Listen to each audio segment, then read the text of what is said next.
Dicen que en estas fechas el velo que separa a los vivos de los muertos se vuelve tan delgado que basta una vela encendida o una fotografía para que alguien regrese a casa. No todos lo notan, pero hay quienes aseguran haberlo sentido. Un aroma conocido, una sombra que se detiene frente al altar, una voz que pronuncia su nombre en medio del silencio. Para muchos, el Día de Muertos es solo una tradición, pero para otros es el recordatorio de que la muerte no siempre significa el final. Esta noche escucharás relatos reales contados por personas comunes, historias de quienes aseguran que los muertos, al menos una vez al año, vuelven a caminar entre nosotros. Apaga las luces, respira profundo y prepárate para descubrir lo que ocurre cuando los muertos regresan a casa.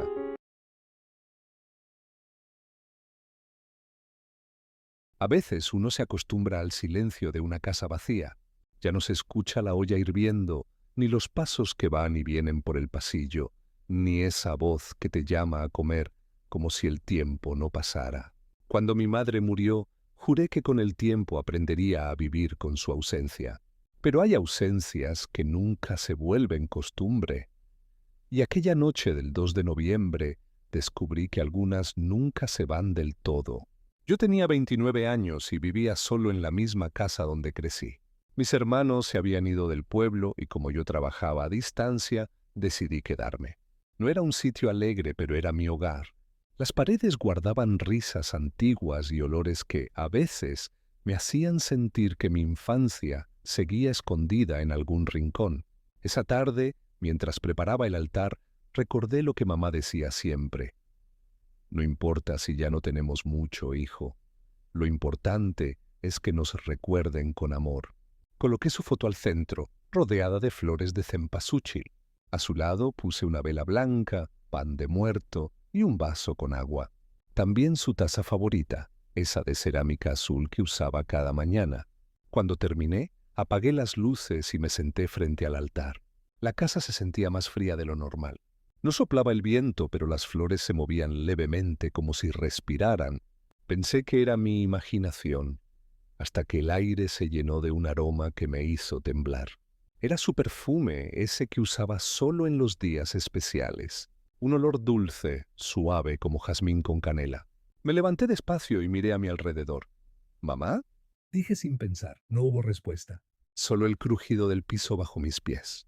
Pero en ese instante, la llama de la vela se inclinó hacia un lado como si alguien acabara de pasar frente a ella. Me quedé inmóvil. La casa se sentía distinta, viva. No sé cuánto tiempo pasó. Tal vez minutos. Entonces la escuché. Una voz, su voz. ¿Ya comiste, hijo? Fue tan claro que el cuerpo se me heló. Giré buscando de dónde venía, pero no había nadie. En lugar de miedo, lo que sentí fue una tristeza inmensa, una mezcla de amor y desconsuelo. Me senté otra vez frente al altar. Sí, mamá, respondí con un hilo de voz. Ya comí. La llama de la vela titiló, y por un segundo juro que vi su silueta reflejada en el vidrio del marco. No era una figura completa, solo una sombra difusa, como una mancha de luz moviéndose lentamente. Luego el olor se intensificó. No era solo perfume. También olía a pan recién hecho, como cuando ella horneaba por las tardes. Fue entonces cuando supe que no era mi mente jugando conmigo. Caminé hacia la cocina y el aroma me guiaba. Cuando llegué, la puerta del horno estaba entreabierta. No lo había usado en días.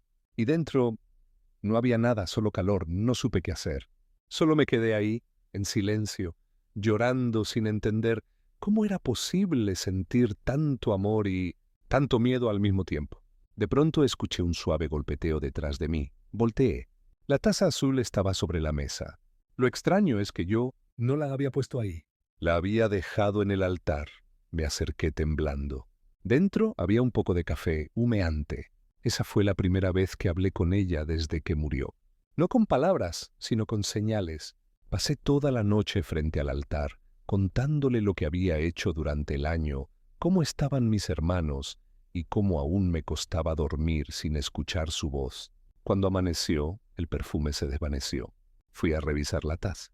El café estaba frío, pero había marcas de labios en el borde. Lloré. Lloré como no lo había hecho en años. No de miedo, sino de alivio, porque por primera vez entendí que los muertos no siempre se van del todo. Esa mañana, cuando salí al patio, las flores de cempasúchil se movían otra vez, aunque no había viento. Desde entonces, cada día de muertos dejo su taza en la mesa, a veces amanece vacía. Y cada vez que eso ocurre, el aire vuelve a oler a jazmín y canela, porque mamá sigue regresando a casa. Cuando mi abuelo murió, nadie quiso volver a entrar a su habitación. Decían que todavía olía a él, a tabaco y medicina, y que entrar ahí era como interrumpir algo que no había terminado. Durante semanas, la puerta permaneció cerrada, con una cinta negra y una vela frente al marco.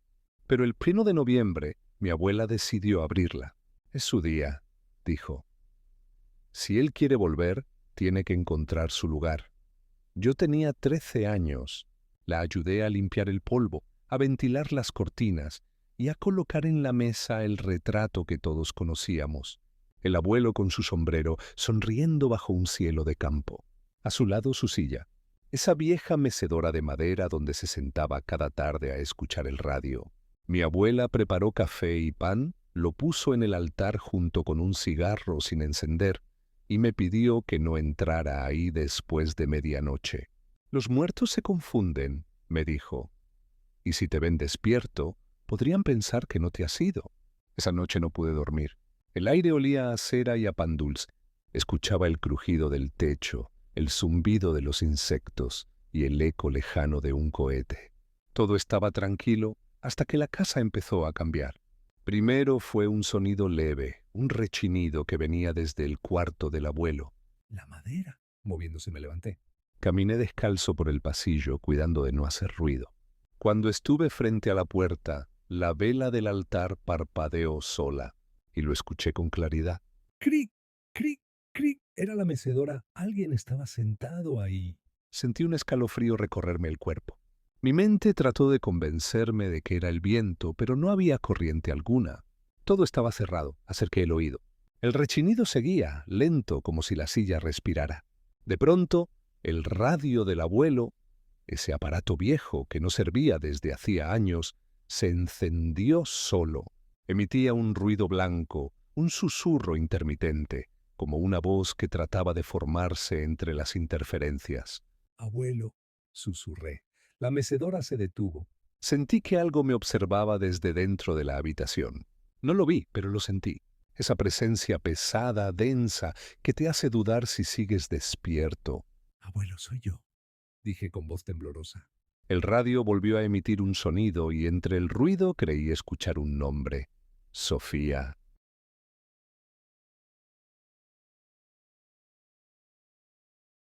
Mi corazón dio un vuelco.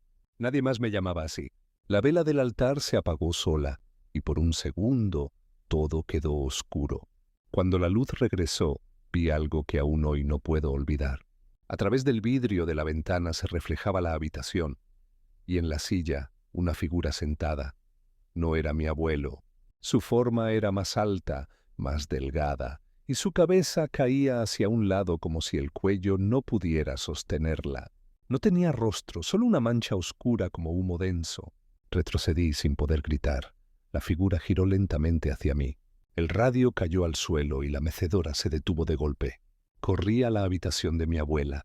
Ella ya estaba despierta, llorando. Lo sentí, dijo con la voz quebrada. Pero no era él.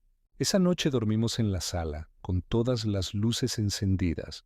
A la mañana siguiente, cuando el sol entró por las ventanas, fuimos a revisar el altar. El café estaba frío, el pan intacto, pero la silla estaba movida.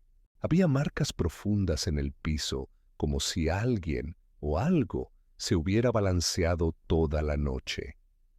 Mi abuela mandó sacar la mecedora ese mismo día. La quemó en el patio mientras rezaba. El humo tenía un olor horrible, metálico, como sangre caliente.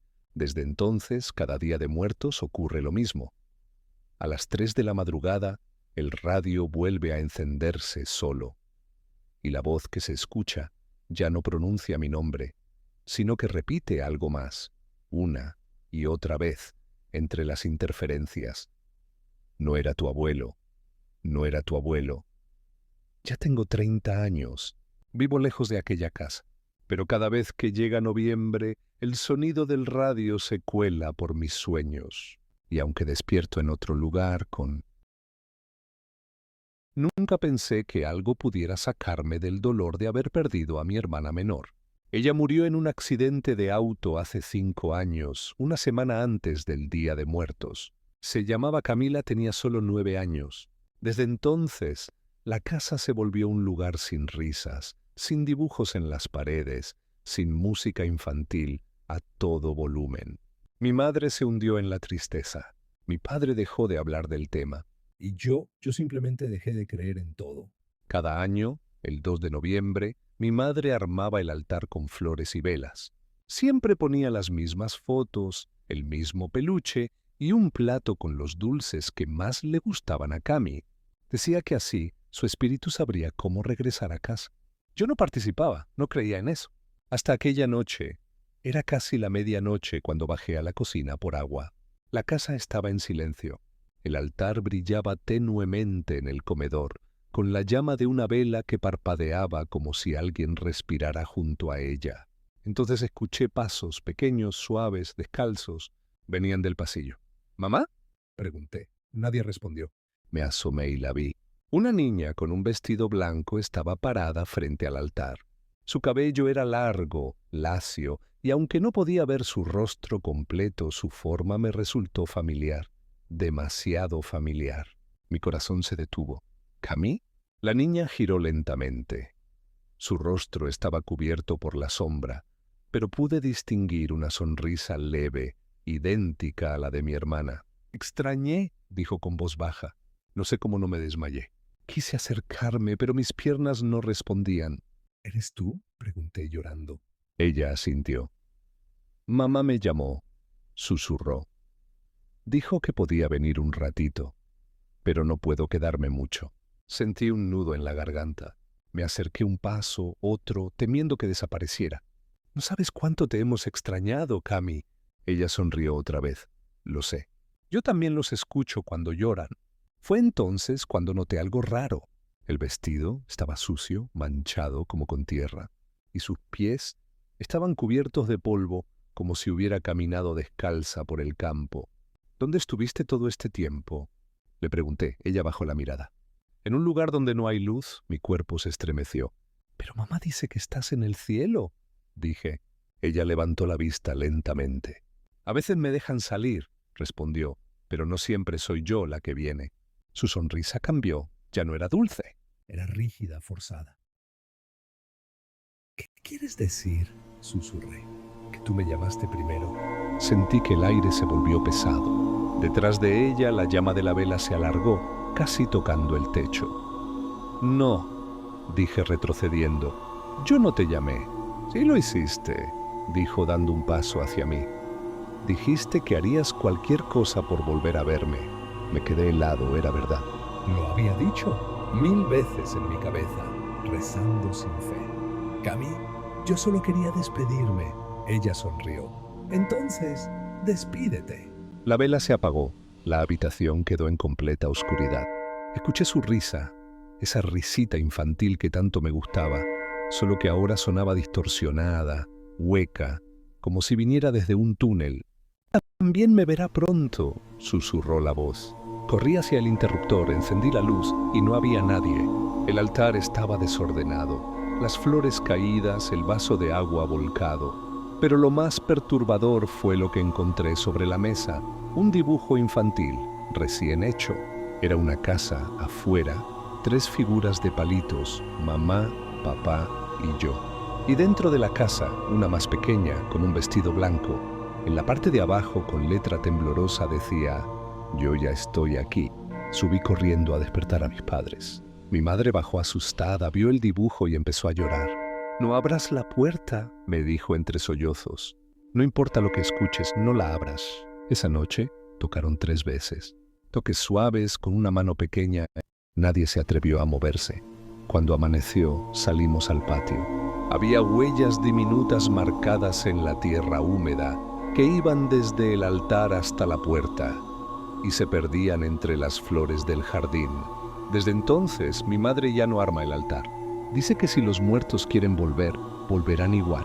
Yo aún sueño con Cami algunas noches. A veces parece feliz, pero otras solo me mira, quieta, desde la oscuridad, y susurra lo mismo que aquella noche. No siempre soy yo la que viene. En mi pueblo, el Día de Muertos siempre fue algo sagrado.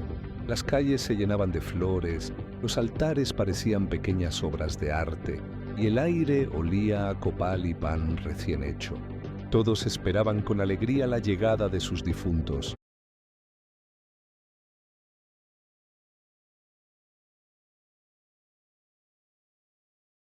En mi pueblo, el Día de Muertos siempre fue algo sagrado. Las calles se llenaban de flores, los altares parecían pequeñas obras de arte, y el aire olía a copal y pan recién hecho.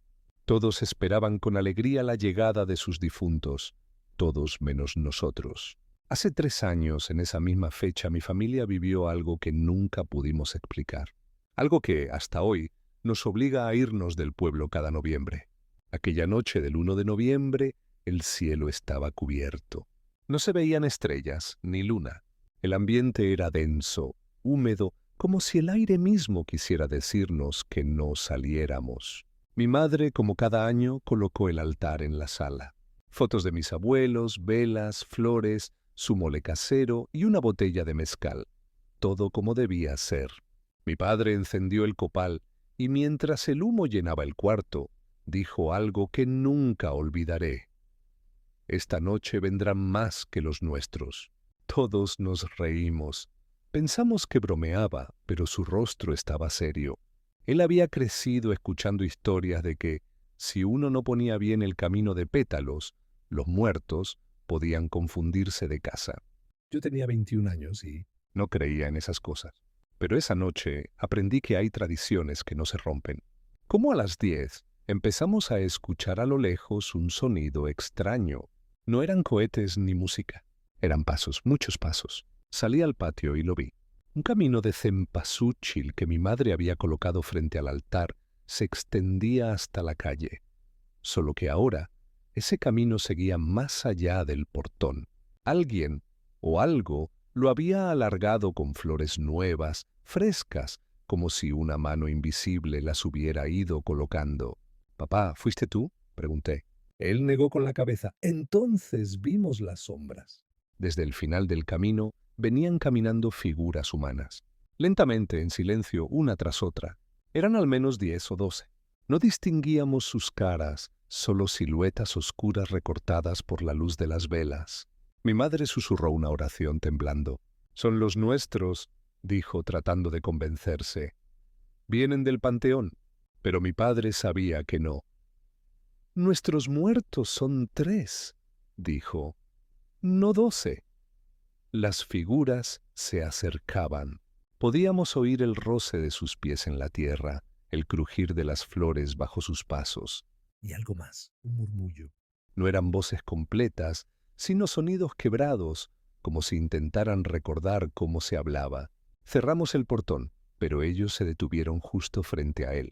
Desde dentro alcanzaba a ver sus pies. Algunos descalzos, otros con zapatos antiguos cubiertos de tierra. De pronto, una de las figuras habló. ¿Puedo pasar?, dijo una voz ronca, femenina. Mi madre retrocedió. «No los conocemos», murmuró mi padre. «No los dejes entrar». «Solo queremos verlos», dijo otra voz, más profunda. Trajimos flores. Golpearon el portón suavemente, una vez, 2 veces. El sonido era rítmico, casi hipnótico. Entonces las velas del altar empezaron a apagarse una por una, como si alguien soplara frente a ellas. La casa se oscureció. «¡Cierren las ventanas!», gritó mi padre. Pero antes de que pudiéramos movernos, algo entró. No por la puerta, sino por el aroma. Un olor putrefacto, denso, mezclado con copal viejo y tierra húmeda. La temperatura bajó de golpe. En el reflejo de la ventana vi que detrás de mí alguien estaba de pie. Me giré, y ahí estaba. Una mujer alta con un vestido negro cubierto de lodo. Su piel era gris, sus ojos hundidos, y de su boca colgaban pétalos marchitos. «Ustedes no son los míos», dijo con voz hueca, «pero me dieron camino».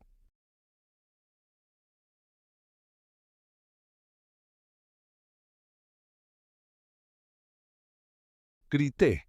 Mi madre rezaba sin control, y mi padre buscó el machete que guardaba junto al altar.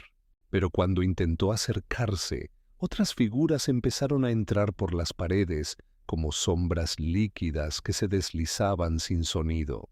En segundos la sala se llenó de ellos. Hombres, mujeres, niños, con las ropas rotas, los rostros deformes, las manos cubiertas de polvo.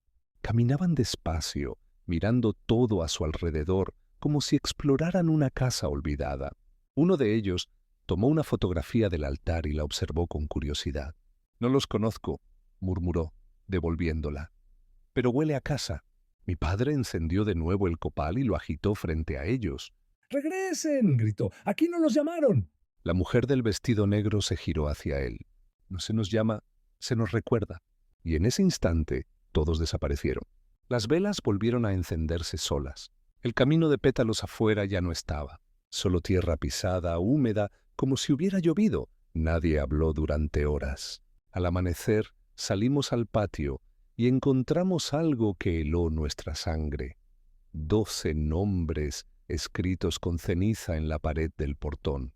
Ninguno era de nuestra familia, investigamos después. Eran los nombres de personas que habían muerto en un accidente de autobús, justo en la carretera que lleva al Panteón. Hacía más de 30 años. Desde entonces, cada 1 de noviembre, dejamos la casa sola y nos vamos del pueblo. Pero el año pasado, cuando regresamos el 3, encontramos flores frescas frente a la puerta y una nota clavada con una espina. Decía: «Gracias por abrirnos el camino.